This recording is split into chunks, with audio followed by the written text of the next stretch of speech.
Hello, everyone. I put in copies of some of the episodes so that they show up on the home and also on the video list. But remember, this is a live show. No holding back. No filter. Not even for me blowing my nose.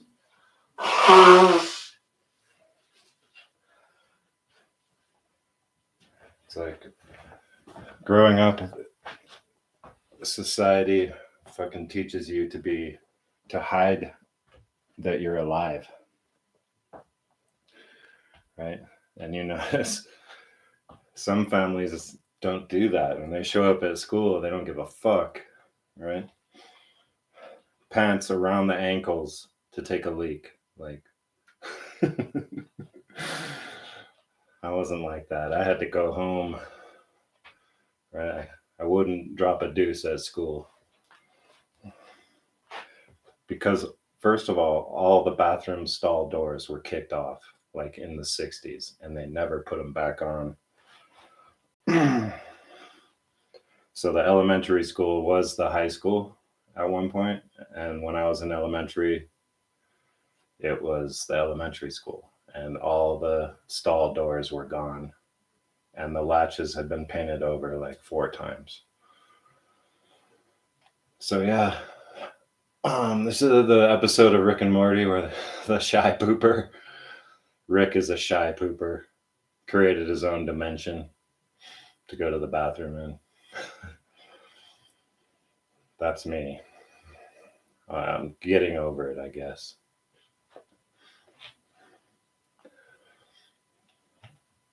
This girl that I dated, sort of, she's the one who got away, right? For me, so far. Right? The one you thought was the one, right? Shit didn't matter with her, like literally.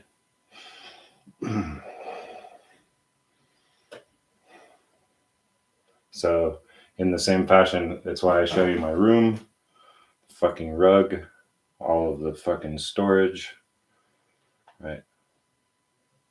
What it is what it is, you know, at this point. I've never met another man I wanted to be. And that's a Bukowski quote. And he finishes it up. That may be a delusion, but it's a good one.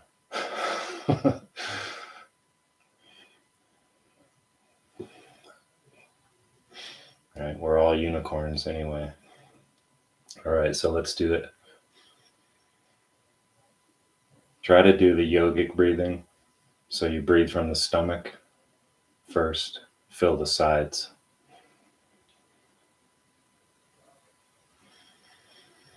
Get in the horse stance, the traditional horse stance, not the radical, which is your feet are shoulder width. Bend your knees to hide your toes when you look down. Hands in front of your belly button. 3 breaths. Ideally, everyone has different lung size. So it's a different cadence, right? But the ideal is, right, 7 seconds in, 7 seconds out, right? That's the yogic breath.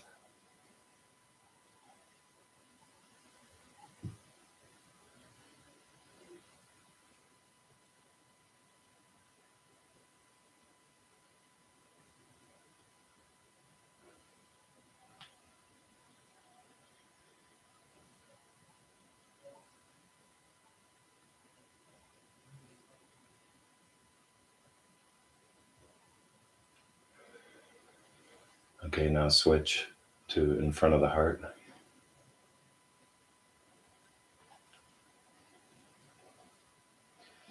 I'm not quite lined up with the camera, so it won't look symmetrical, but you want it to be symmetrical. Barring any injury that prevents, range of motion. which I have on both sides. My elbow on my right and my shoulder on my left.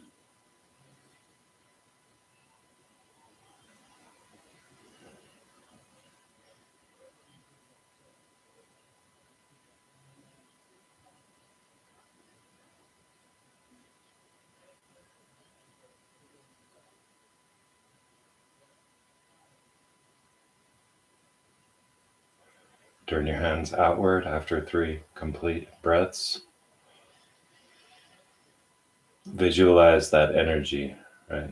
Since it's an infinite well of power that you have access to, you can blow it out your hands, right? Like Iron Man, except constant, right? Full laser, not pulses. And that will create space for fresh to come in from source.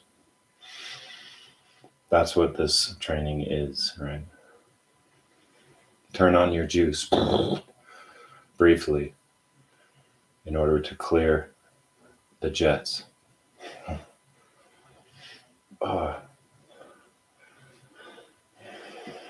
Now the exalted position in front of your third eye. It's more of a wide, right, outward. Remember the horse stance? But your arm is still in a bow, despite how it looks on camera here. It looks like an L. But as much as I can, I'm making my arms appear as if it's a bow, like a bow and arrow.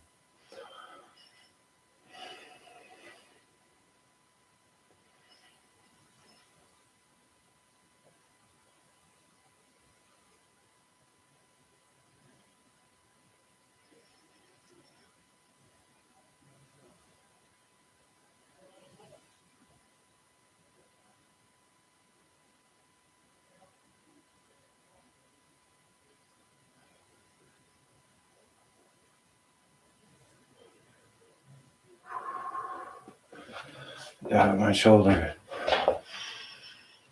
gets different, changes back and forth.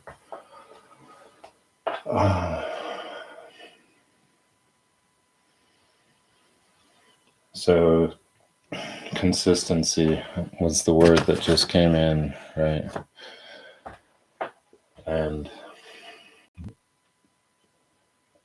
right, so I'm consistent, but it doesn't have a pattern, right? So if you, on average, over time, right, you would be able to get a consistent number for my broadcasts per unit time, right? But, right, always keep, right, I think doing anything by the same, in the same time frame consistently, right, is can be a mistake, right? Because it will give you tunnel vision. You want to, this whole thing about training these days where you confuse the body, right? This high intensity interval training, and then also like changing up your sets and the way you do it and all that shit, right? So it's like body confusion, and so you have a body that is ready for anything, you know. And I think it's the same for the mind too, right? And the mind is not separate. This whole mind-body connection is hilarious because the mind is the body, right? The whole thing is your apparatus, right? The whole thing. This, what we are in is virtual, right? But it's not digital, right? It's analog. It's spirit, right? Our souls are operating a vehicle, right? That is our body. So that's the most real thing, right? That is what is preserved. right? That is what doesn't go away.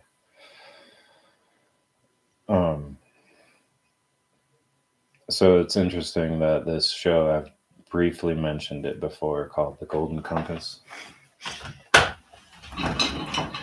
It's about how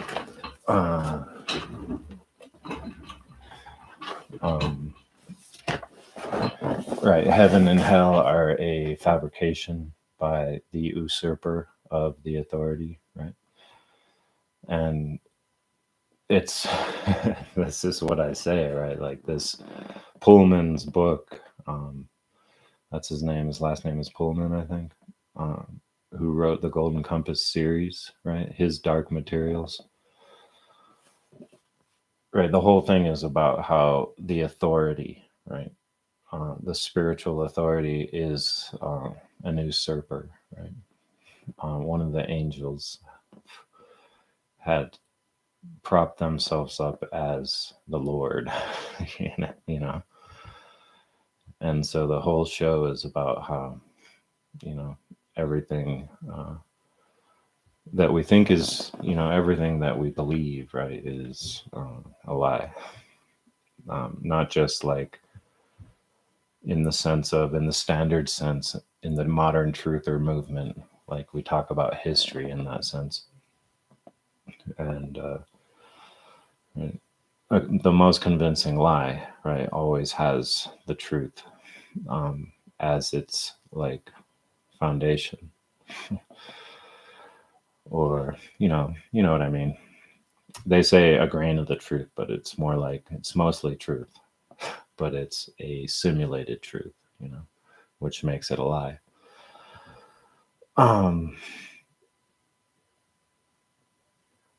And right, so the authority, right, the authority in the Golden Compass is a farce, right? Is all make believe, and I mean, it's a very strange story, right? But it has all of the elements, you know, in it, which is like quantum mechanics and the multiverse, you know, everything else, right? That would make a compelling story, which is why I think it became popular. But when they made it into a movie, they ruined it, obviously, and the adaptation. I don't know why I'm talking about this. I guess it's because it has the elements that I refer to, which is it might be that uh, I think Philip Pullman was trying to point out something, the same thing I'm trying to point out. And you know, and that's also part of, right? In order, we have to give informed consent to be hoodwinked, right? And so the information comes in the form of entertainment often, right? Where what seems sensationalized and fictional is actually what's happening, you know, and then we are informed, and then we consent to allow it to happen. And it's a trick. That shouldn't seem like it should work, but the idea is that when we consent to being manipulated into this, you know, operating under this false authority, then it's a then we take the responsibility, right? And so it's always like a trick. And it's that old thing with the vampire, right? You have to invite the vampire in, right? Otherwise, it has no power. And so, yeah, that's we all accept the offer, right? And um, and we are informed that it's a raw deal, right? So I never know what I'm going to talk about, and it's interesting that I chose this.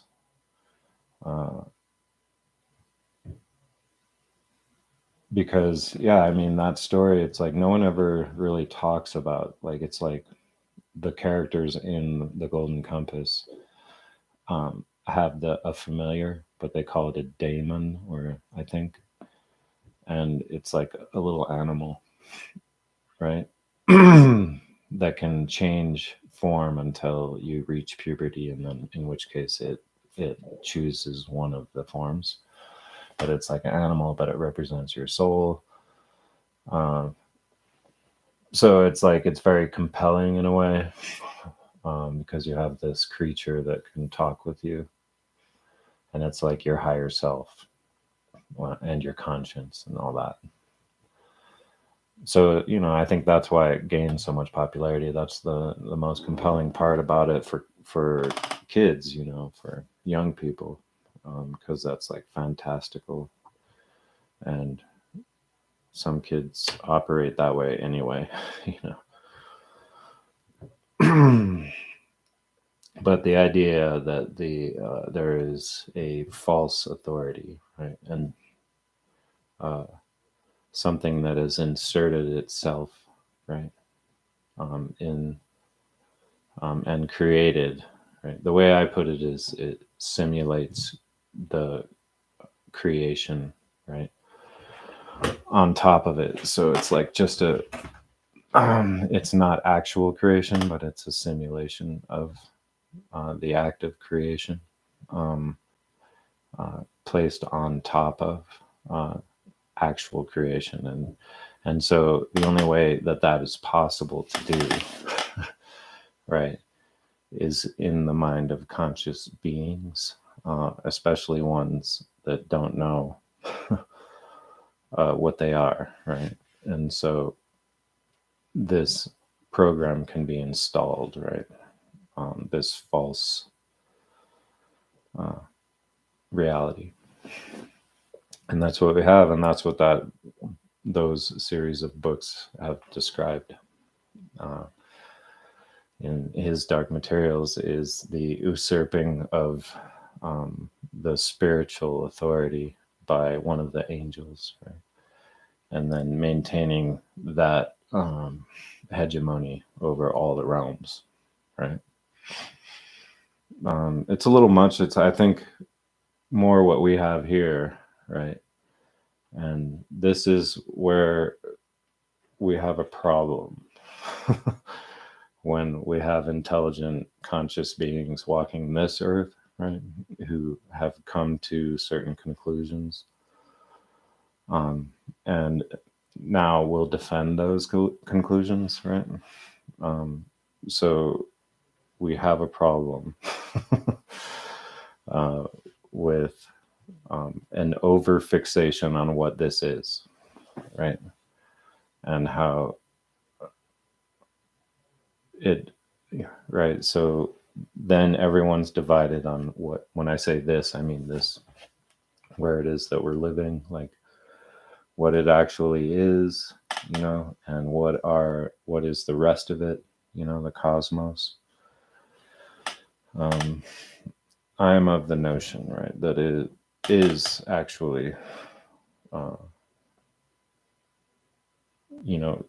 if we're going to use scale, then it is like a massive scale, right? What it appears to be based on our measurement of the speed of light, right? Which is how we gauge the size of the universe, because we, and it's a paradox. This one's a motherfucking paradox, is that because the speed of light has a limit, right? Then it takes time for the image of something to arrive where we are because of the distance, right? And so the farther back we look, or the farther out into the universe we look with the telescope, the farther back in time we're looking, right? And because the light took that long to get here, right? But it's such a long fucking time that like the Earth didn't even exist when that light started to be emitted. So we have a paradox here, is because when we look out into space with our telescope, we see back in time, right? We're looking back in time, but that it also means, based on the expansion model, that we're seeing closer to the center, right? Because if everything's expanding, and if you go back in time, then it would be more contracted. So we're seeing things as they were, as it was closer to the origin of, said beginning, right? So when we look out to the edge of the universe, we're actually looking at the center, right? So it's as far out as we can see is actually as close to the center as we can see. So it's a paradox. Something else, right? Something more is going on, right? Which is this multidimensional aspect. So here we're talking about like what the problem is for intelligent people on Earth. When we run into a problem of the interpretation of what it is that this is, this place, the Earth, and everything else. And so we all start arguing over it. And the insertion of, certain other arguments, with like full-on zealot supporters, right? Just clouds the issue. And so we then are arguing over that instead of what's really important, because what's important is here and now. And we're still here, whether you think we're in a simulation, whether you think the Earth is flat, whether you think space is fake, or whatever you think, we're still here, right? And there's still an objective, right? I would say, right, that we can be like, like those quotes are like that, about how you give life meaning by living. You know what I mean? It's like there is no meaning but to live, right? And that's what Alan Watts says, right? But look at what it is for human beings to live, right?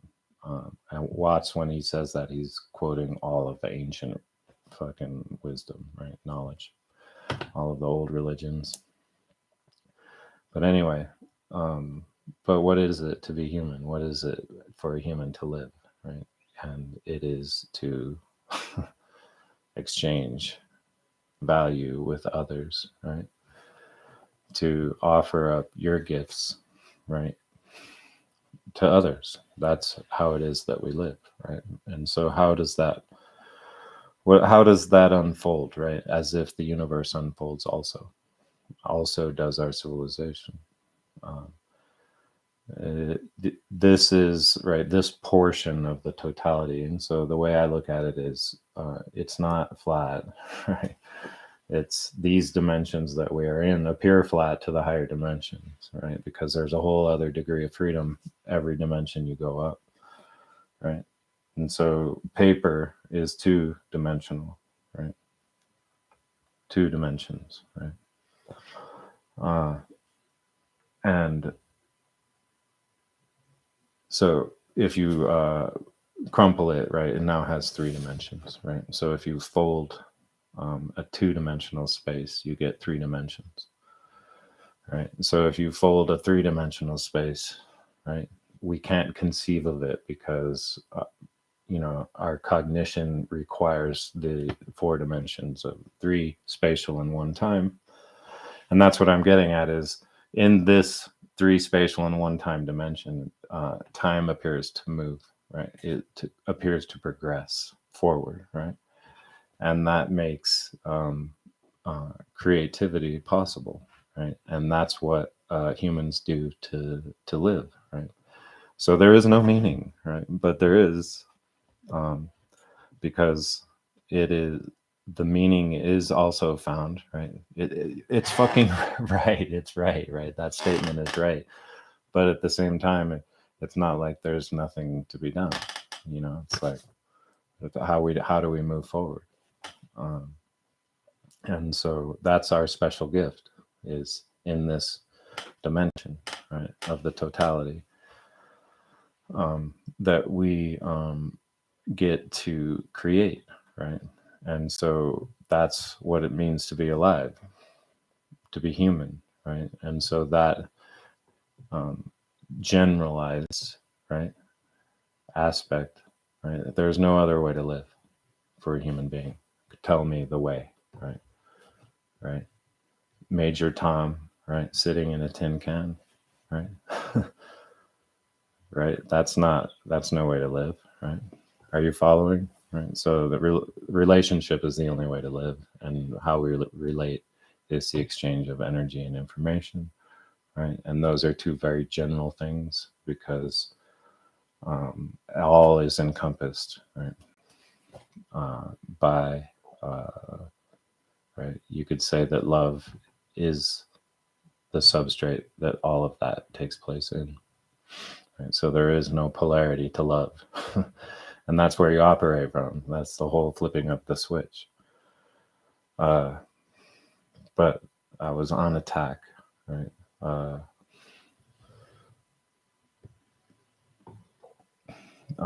What it means to be alive, what it means to be human, right, is to exchange, right, with others, which is to be creative.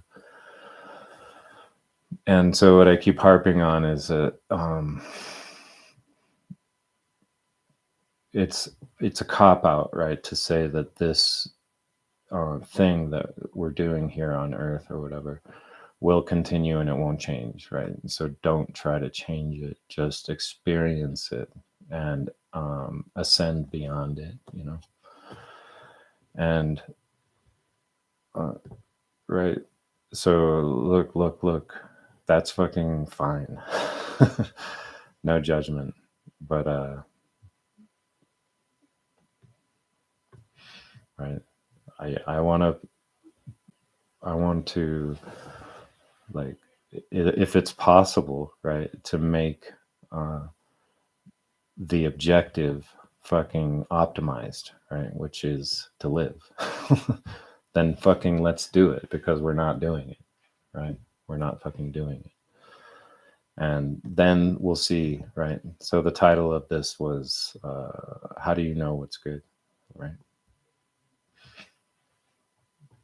How do you motherfucking know how anything is good? How do you know?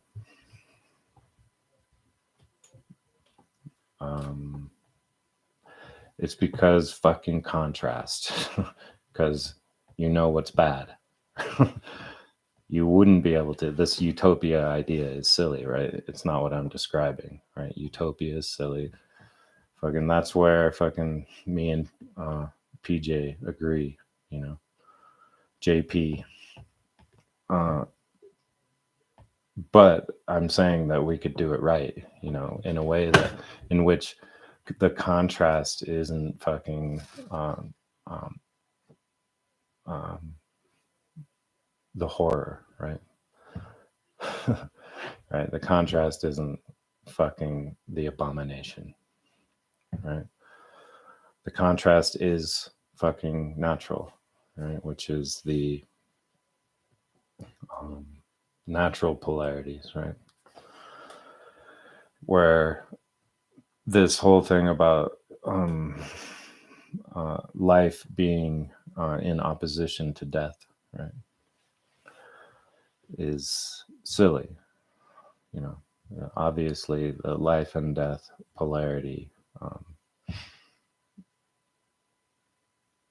is part of nature, right?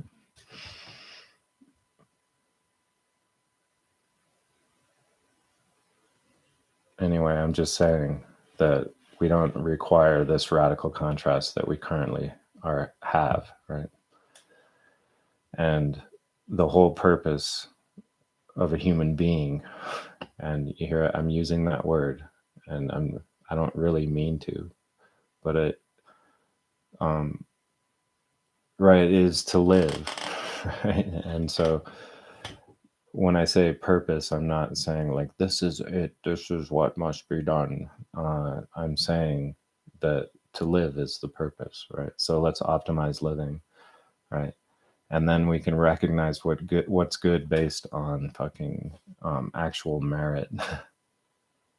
And I don't mean meritocracy, like to be fucking clear about that. A meritocracy is fucking this other word that it's credibilityocracy, which is massive hard self-reference, which is what we already have, right? And so self-reference, we know, right, creates a repeating pattern, right? And that it requires, this is what I've been speaking about, to break the self-reference cycle, right? Which is we repeat a cycle by always referring to the past in order to evaluate where we are. We're always going to repeat the same cycle, and so this is purposeful hard self-reference, right? To maintain this mode of operation in order to get to where we are. Where I began was with this like false authority, right? That's the objective, right, of the false authority, is to maintain this bullshit mode of operation until we get to this moment in time, which we are approaching rapidly, right?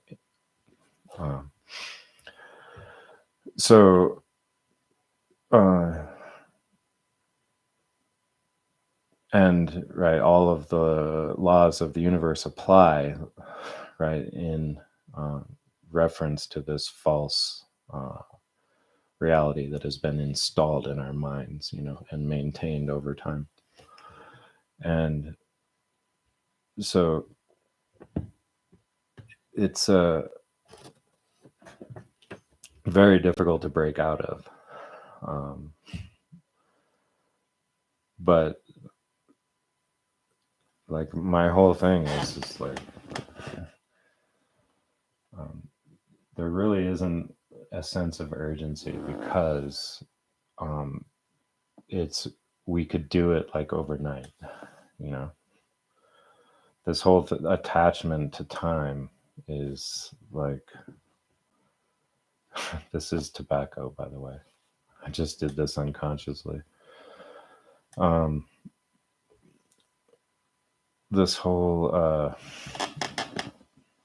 all right, I'm fucking getting into the soup now.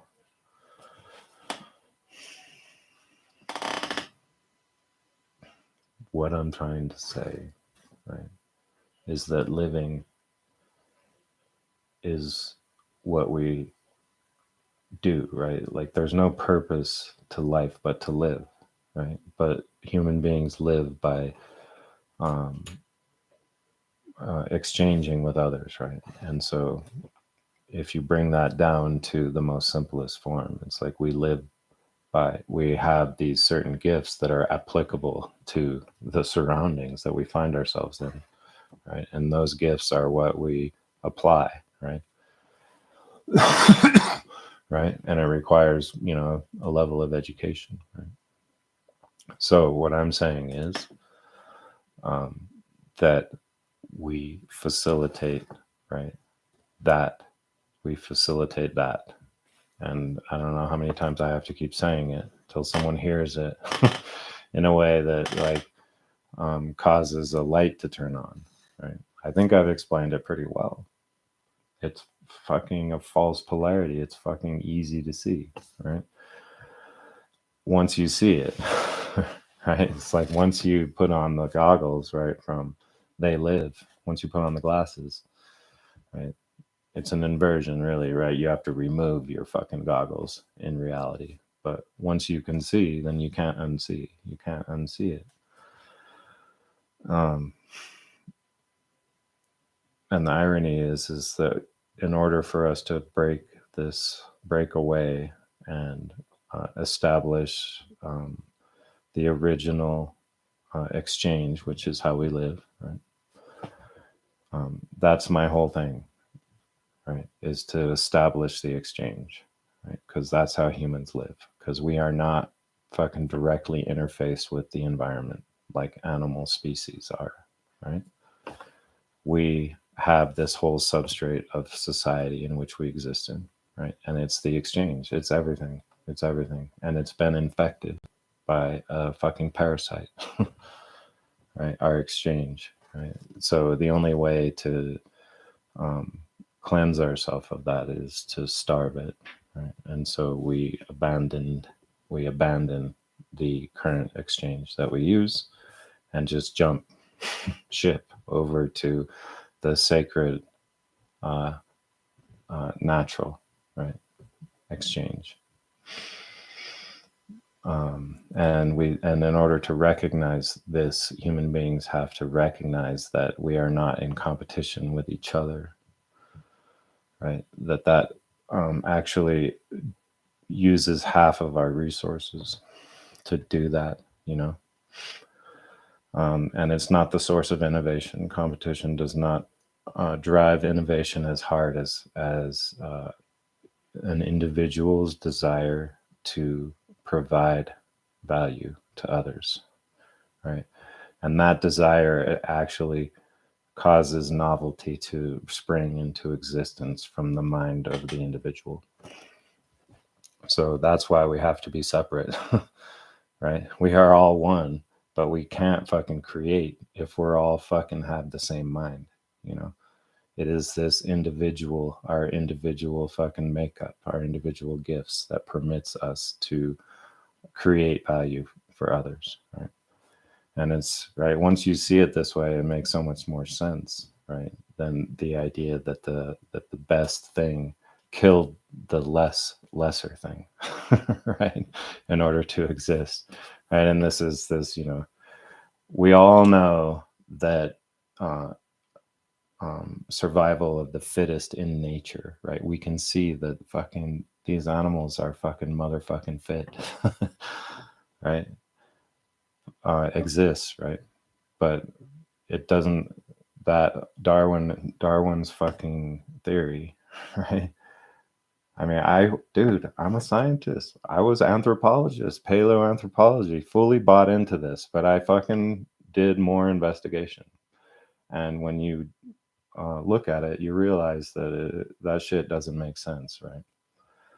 That it doesn't describe the arrival of the fittest, right? Survival of the fittest, yes. The arrival of the fittest, who's describing that shit, right? Um,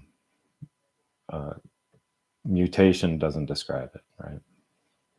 And this is where we have the problem, right? This is where intelligent minds fucking start arguing over this shit, right? My whole point is that our nature, right? Our nature is to cooperate, right? And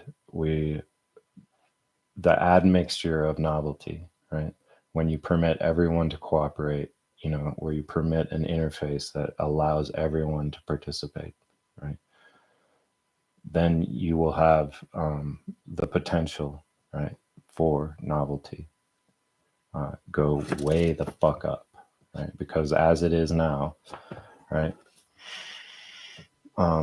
the funnel, you know, of credibility, you know, permits only a very few amount of people to contribute to the design of our culture, right? And right, this is hard self-reference. You can only get to those positions if you have been, you know, if you pass the tests, right? And so you have to be credible, right? And so you have to have a record, right? And so this is all based on the past. This is all tradition. This is all hard self-reference, right? Which just repeats the same pattern. So yeah,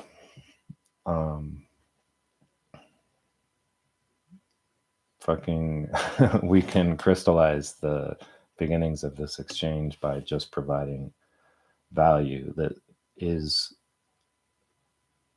like it was the kind of contrasting value that like the well, I want to say something radical, right? But it's really like the hand axe, right? Which is the first stone tool, right? It catalyzed this thing, right? If you're going for the standard model interpretation, but still, I mean, the thought experiment works, right? It doesn't matter what the history of humanity is. It's still the contrasting of something that is valuable relative to the alternative, right? The only existing alternative. If something is demonstrably more valuable than the alternative, then it creates interest, right? It creates a value fucking well, right? A well of value, which is like a gravity well, right? That attracts fucking people that can recognize the difference between things, right? Which is what humans do, right? We're discerning. So that's our whole fucking purpose, man. As we have this gift, right? We have this gift to embellish the totality. That's our gift, and we just keep, right? What we're doing is like fucking idiotic, right?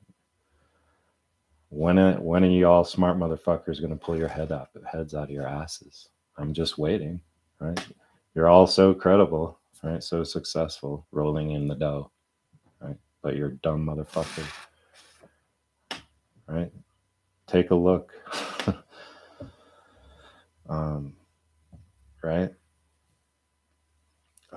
This, right? There's no fixing this. There's no fixing it. There's no fixing it. We can begin, right? We can crystallize the exchange, right? Which is living, how human beings live, right? There's no purpose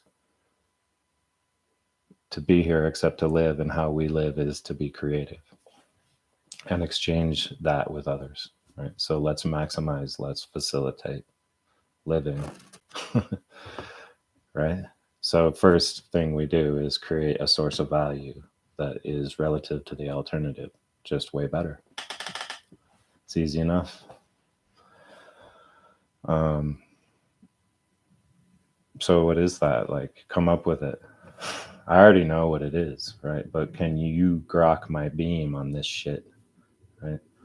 Can you comprehend, right, that living is the exchange, and our exchange that we have, this global exchange, is corrupted, right? There's no fixing it. We just have to fucking shoot the moon, right? Which is act like we're playing, right? We're playing hearts, right? But really, we're going to fuck everyone because we've taken all of the spades. I mean, all of the hearts and the queen of spades. That's what I mean, right? Shoot the fucking moon. We just hold close to the chest and then abandon.